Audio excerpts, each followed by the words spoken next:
प्रयागराज के एक सेठ जी थे, बहुत बड़ी संपत्ति थी उनकी, सब कुछ था उनके पास में, लेकिन संतान नहीं थी।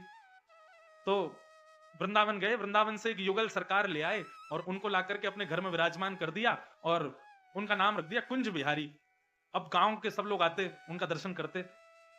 एक बार बुजुर्गों ने सबने एक ऐसी शाम को बैठे थे दर्शन के बाद, तो सबने उन सेठ जी से कहा, सेठ जी आपकी इतनी जमीन जायदाद खेत है, इतना बड़ा घर है, और अब तो ये कुंज बिहारी का मंदिर भी है, आप और माता जी दोनों अब 10-15 साल के और हो, आपकी उम्र इतनी हो गई, आपके बाद कौन संभालेगा इसको? एक बालक गोद ले लो। तुम लो गोद, मैं क्यों लूं गोद, मेरा तो बालक है। सब बोले कौन है बालक? बोले कुंज बिहारी मेरा बेटा है। ये सब इसी का ही है, ये सारी जमीन जायदाद घर परिवार सब इसी का ही है। जैसे तुम्हारे बेटों का सब तुम्हारा है, वैसे मेरे बेटे का सब मेरा है। तो एक बुजुर्ग व्यंग में बोला, बोले अच्छा ठीक है, जायदाद तो कुंज बिहारी के नाम कर जाओगे, लेकिन हमारे बेटे तो अंतिम समय में हमको अंतिम संस्कार करेंगे, तुम्हारा कौन करेगा? सेठ जी ने इतने विश्वास से कहा, तुम्हारा अंतिम संस्कार तुम्हारा बेटा करेगा ना? बोला हाँ। तो मेरा भी मेरा बेटा करेगा।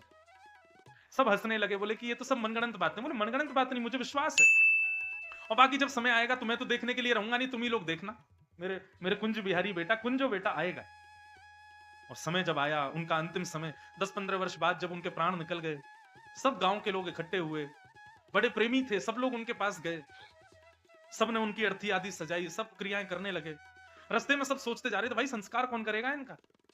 एक बुजुर्ग बोला, ये कहते रहते थे कुंज बिहारी आएगा, कुंज बिहारी। देखो हमने कह के कि हार के गोद ले लो एक बालक, आ गया कुंज बिहारी, कोई नहीं आया। बोले अब क्या करें?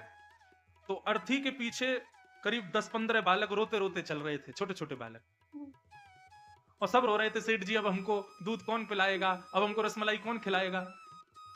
सब गांव के लोग बोले, सेठ जी के कोई संतान नहीं थी, तो पूरे गांव के बालकों को ही अपना संतान मान के देखो, उनसे सब बालक कितने रो रहे हैं।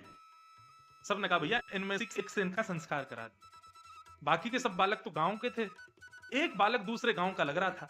अब सबने अपने बालकों को तो पीछे कर लिया, नहीं हमारे बालक क्यों करेंगे संस्कार?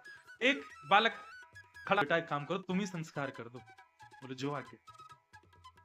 उसी बालक ने अपने हाथ में अग्नि लेकर के परिक्रमा करके सेठ जी का संस्कार किया। सब गांव के लोग बोले भैया संस्कार हो गया, अब चलो यमुना जी में स्नान कर लो सब लोग। सब लोगों ने जैसे ही यमुना जी में गोते लगाए, सब नहा के बाहर आ गए, लेकिन वो बालक गोता लगाया बाहर आया ही नहीं। गोताखोरों ने ढूंढा लेकिन बालक नहीं मिला। तब वो 2-4 बुजुर्ग जो थे वो चौंक गए, बोले बालक नहीं मिल रहा। बोले नहीं। बोले भागो जल्दी कुंज बिहारी के दर्शन करने चलो। सब लोग दौड़े और सेठ जी के भवन में जाके जैसे कुंज बिहारी जी को देखा, तो सिक से लेकर के नख तक यमुना का जल चुचा रहा था, गीले खड़े थे श्री कुंज बिहारी लाल।